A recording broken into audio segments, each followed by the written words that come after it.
Welcome back to another episode of Rock Boys Football, ranking the position groups for this Michigan program heading into 2024. And Dill, you sent me over your list before we went live.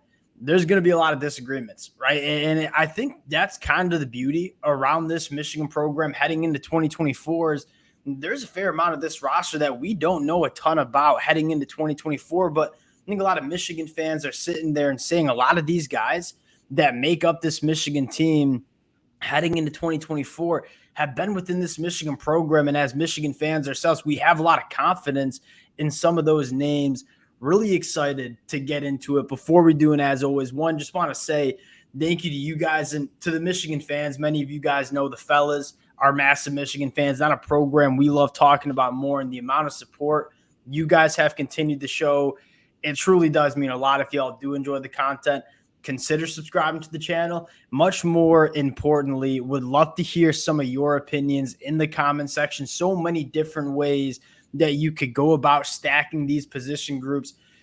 Let us have it in the comment section. There might be some disagreements. There's certainly going to be some disagreements between my brother and I heading into this one. And Dill, without further ado, we both have the defensive line coming in as the number one position group. I don't know if there's a better defensive line in the country than what Michigan has heading into 2024. You look at Mason Graham and Kenneth Grant on the middle, probably not a better interior defensive line duo than that. And then you look at Josiah Stewart and Derek Moore on the edge. Those are four NFL players on this Michigan defensive line. I think the question that a lot of Michigan fans have is not necessarily those starting four, but what the depth of this unit looks like. But anytime you are heading into a season with four NFL caliber guys on your defensive line, you're sitting in a pretty good spot on the defensive line for this Michigan program. Yeah, honestly, I think the one spot you kind of look for is who's going to be that fourth guy in the interior defensive line rotation. You know how much Michigan wants to rotate, how much they were rotating last year. I think you kind of look, you're really comfortable with Rayshon Benny stepping in there behind Mason Graham and Kenny Grant, but who's going to be that fourth guy? If they answer that question again, you're kind of looking at a defensive line that shouldn't take any steps back, if not even get better. Yeah, and we always said that what made Michigan so special on the defensive line, even going back to last year, was the depth that they had. I mean, they had NFL caliber guys, but how deep they were and how they could cycle that defensive line kind of throughout 4 quarters, but 15 games of a season. Why was Michigan, playing their best football against Ohio State and Alabama and Washington? They were deep along the line of scrimmage. Now, yeah, I think that's the conversation. It's kind of who emerges as the depth pieces, both on the inside and at that edge position. But I think we're both feeling pretty good about the defensive line heading into 2024. Going to number 2, and Dill, this is where we start to disagree, right? You had the linebacker room. I had the secondary. I'll sell you on the secondary for me, and I think it starts with the depth. I mean, you return, at least in my mind, the best cornerback in the country, Will Johnson. On the other side, you bring in some names in the transfer portal, Amir Hall being a guy that I'm just so high on. I think he's Josh Wallace 2.0 with arguably some higher upside. And then you look at the safety position, even losing Rod Moore. I mean, Makari Page, Jaden Mangum. You're talking about Quentin Johnson, a guy that's played phenomenal football, not even starting in the safety room. You have the top end talent in guys like Will Johnson and Makari Page, but then just the depth of this room, it's really hard looking at the secondary and saying it's not going to be a good unit in 2024. I mean, frankly, that's where I think it gets tight. I mean, I think the linebacker room is going to be really, really good. I like the running back room a lot, but I just kind of look, the one question for me about the secondary, it's not the talent in that room. It's can they be as gelled as they were last year? And I think that's what made them such a weapon last year, was those guys that all played together for a couple of years by that point, and they were just so in sync. They didn't give up any busts. They were always in the right spots.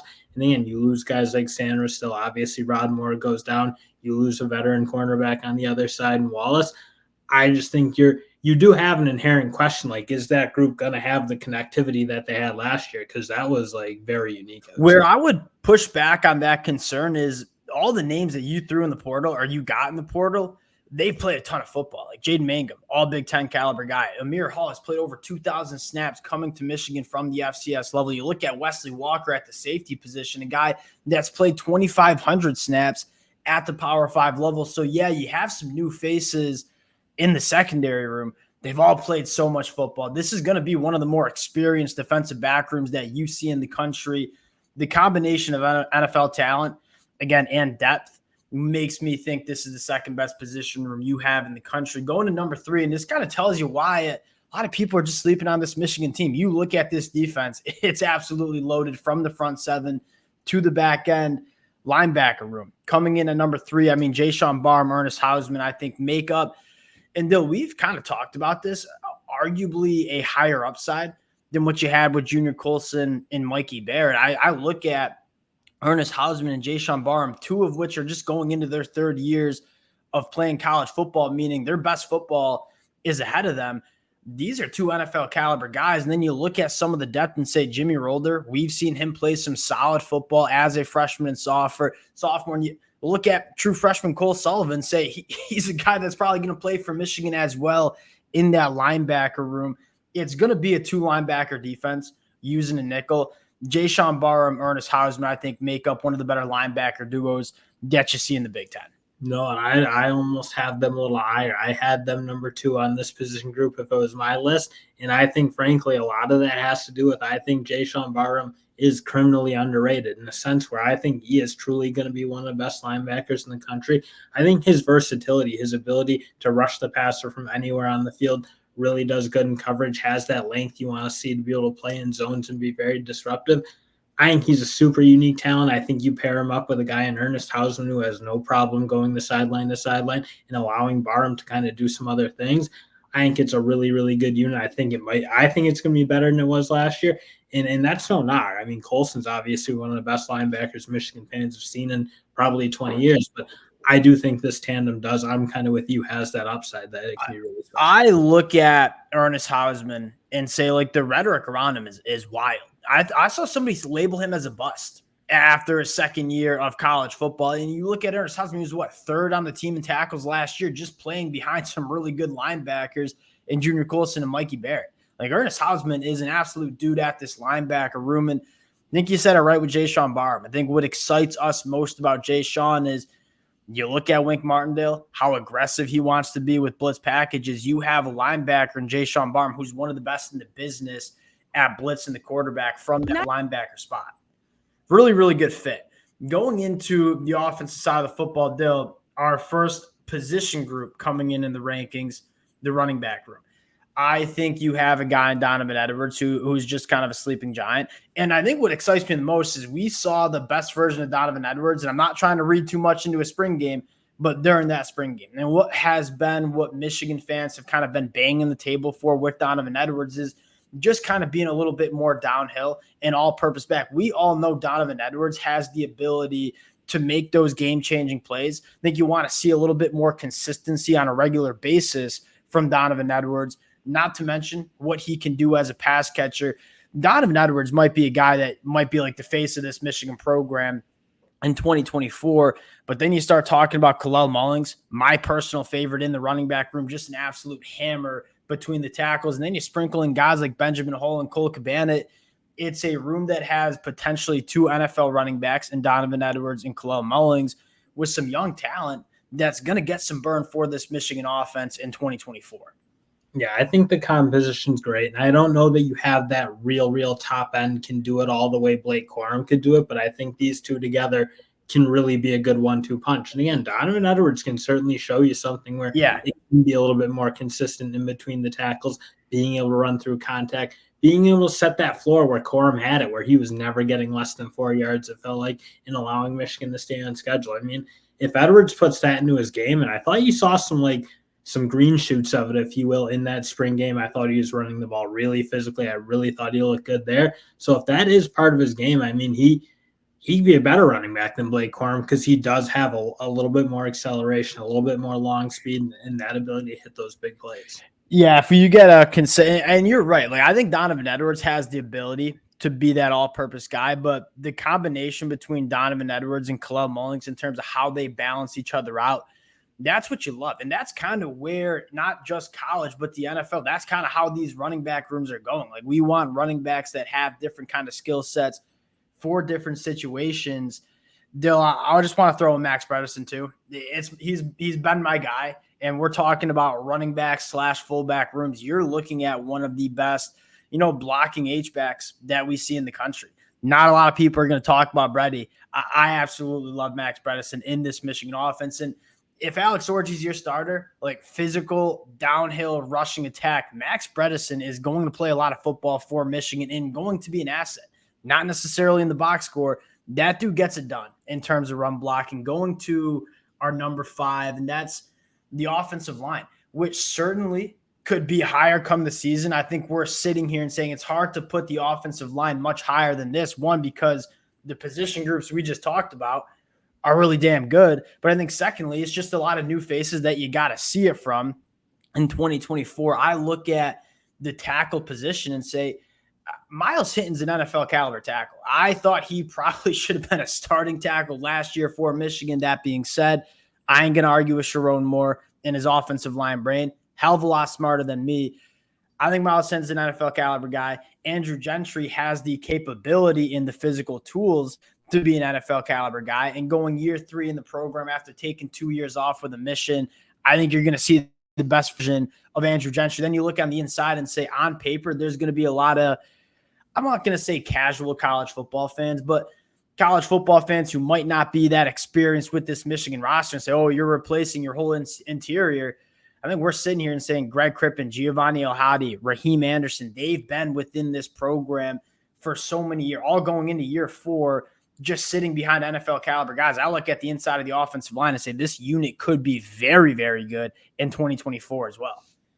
I'm with you. I do agree with where you kind of put them. And it's, again, it doesn't have anything to do with what they could be. It's just these other units have guys who are proven NFL quality players. So it's hard to put a unit where, again, you're pretty much going to roll the new 5 into it. And you like the fact that, frankly, you've kept everybody in this program, especially those interior guys who are really talented kids coming out of high school.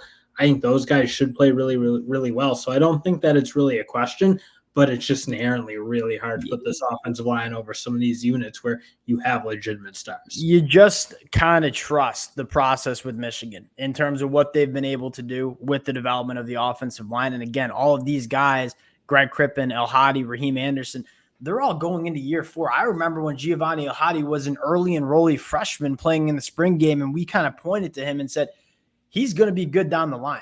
And it kind of took a little bit of time because Keegan, Zach Zinner, they decided to come back for one more year. These kids can play. We just haven't seen it. It's going to be a good group. Dale, I'm going to put you on the spot. I'm going to put the Michigan fans on a spot too. How many draft picks on this offensive line for Michigan? We fast forward to the 2025 NFL draft. How many of these kids you think are going to the NFL draft? And what, about 8 months if my math's right? I think 2 of them. Well, Pre will probably be there, so let's say 3. I was going to say Miles Hinton, no doubt he's going to the NFL. And then I pick probably 2 of those younger guys and maybe Pre, but probably looking at 2 or 3. That'd be my guess. I was thinking 3. Miles Hinton, Josh Preeb, and then whether it's Crippen, El-Hadi, Raheem Anderson. Those are probably my choices there. Certainly could be Andrew. I see a reality where Andrew Gentry emerges as an absolute guy, and then he's getting some money. Huh? Yeah, we're hoping. Yeah, we're hoping they all stay for another year. But again, I think they're NFL caliber guys. Going to number 6 is the pass catchers. When you put Colson Loveland in this list, you could maybe argue that they're over the offensive line. I think we just have a lot more confidence in the development of the offensive line. Colson Loveland's the best tight end in the country. We think that a guy like Marlon Klein can also be a dude at the tight end spot. And then you have just some young wide receivers that are generating a lot of buzz, right? You look at Tyler Morris only going into year 3, Samaj Morgan, Freddie Moore going into year 2. There's a lot of potential in this wide receiver room. You just want to see it on the field in 2024.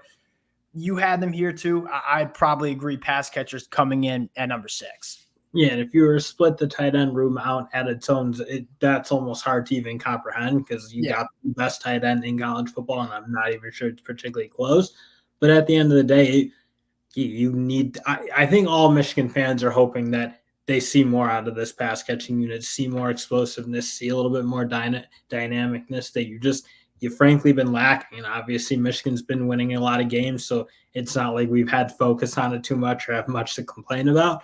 But I think at the end of the day, if you're going to be a very good offense, you need to be able to throw the ball better. You need to be able to create more big plays. And Michigan just has struggled doing that, frankly, over the last Yeah, and you kind of know me and you disagree on that a little bit in terms of it's just not how Michigan is designed as a football program. I mean, that's the other programs you look at Texas or Ohio State, they're much more predicated on hitting those explosive plays. That's just not how Michigan has built this program. That being said, you have the ability to make some game-changing plays when those opportunities present themselves. You got to be making those on the outside with your pass catchers coming in at number 7, and largely just because it's an unknown as the quarterback room. You look at Alex Orji, Jack Tuttle, Davis Warren, whoever you think should be the starting quarterback. You haven't seen a ton of starting material from any of these guys. I think Alex Orji has the highest upside in this quarterback room. That's why I kind of lean to Alex Orji being the starting quarterback. It comes in at number 7 because you're not really sure what's there. It's obviously the biggest question mark around this Michigan program heading into 2024. I think there's no other spot you got to put him than essentially last. I mean, Alex Orji would get my heart pumping. He'd make me feel like a little bit different heading into the year. Like, again, you don't really know what's going to happen. Maybe the floor is a little bit lower. Who even knows about that? Because his ability to run, I do think, separates him. When you don't have that guy you know is an elite passer, I mean, if you can't run and you also can't really throw it, then you're in a real problem, obviously. I think almost like Cade McNamara, where obviously he had decent success at Michigan for sure, but the ceiling for the offense was just awfully low, it felt like at times, with him at the helm. Because, again, not a great passer, not a great athlete. There just wasn't that thing to lean on. I think at the end of the day, at least with Orji, there's one elite skill set. I think that's really interesting that you bring that up because I think the narrative is Alex Orji has the lowest floor out of these quarterbacks. And I don't even know if that's true because I think you make a really good point. When you have a quarterback that's that elite with the football in their hands, like I think that raises the floor. Like, okay, our passing attack might have some question marks, but we know we have one of, if not the most dynamic quarterback with the football in his hands in the country. That gives your offense an inherently pretty high floor, and it makes you awfully hard to game plan against every single week when you have to account for what the quarterback can do. They're coming in at number 7. It could be higher come the season, and we see Alex Orji. I think we have a solid list. And again, for the Michigan fans, a lot of different ways you can stack these position rooms. I would love to hear from you guys in the comment section. We'll cut it there again. Appreciate y'all rocking with it. If you guys do enjoy the content, consider subscribing to the channel. Let us know in the comment section how you guys are feeling about the list, and we'll talk to y'all later.